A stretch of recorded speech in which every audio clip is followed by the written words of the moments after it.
சென்னையில் நடமாடும் மையங்கள் மூலமாக வரி வசூலிக்கப்படுகிறது. திருவல்லிக்கேணியில் பழைய 500 மற்றும் 1000 ரூபாய் நோட்டுகளை வரியாக அதிகாரிகள் ஏற்றுக்கொண்டனர். இதுகுறித்து நமது செய்தியாளர் மணிகண்டன் தந்த கூடுதல் தகவல்களை இப்போது பார்க்கலாம். பழைய 500 மற்றும் 1000 ரூபாய் நோட்டுகளை பயன்படுத்தி சென்னை மாநகராட்சியில் வரி செலுத்தலாம் என கடந்த 13ஆம் தேதி சென்னை மாநகராட்சி அறிவித்திருந்தது. அதன்படி கடந்த 3 தினங்களாக சென்னை மாநகராட்சியில் உள்ள 15 மண்டலங்களிலும் பொதுமக்கள் மற்றும் வணிகர்களிடமிருந்து வரி வசூல் செய்யப்பட்டு வருகிறது. இதற்கென நடமாடும் சிறப்பு முகாம்களும் ஏற்படுத்தப்பட்டுள்ளன. முதற்கட்டமாக மண்டலம் 5 உள்ள சென்னை மாநகராட்சி பகுதியில் இந்த சிறப்பு நடமாடும் வரி வசூல் மையம் ஏற்படுத்தப்பட்டு பொதுமக்கள் மற்றும் வணிகர்கள் இருக்கும் இடத்துக்கே சென்று வரி வசூல் செய்யப்பட்டு வருகிறது.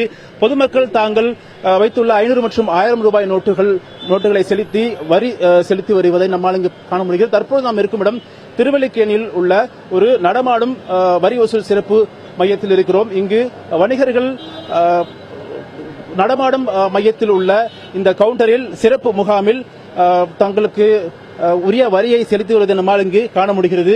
கடந்த 3 நாட்களில் இதுவரை 27 கோடியே 91 லட்சம் ரூபாய் வரி வசூல் செய்யப்பட்டுள்ளதாக சென்னை மாநகராட்சி அறிவித்திருக்கிறது. தற்பொழுது நம்மிடையே ஒரு வணிகர் இருக்க அவரிடமே கேட்போம்.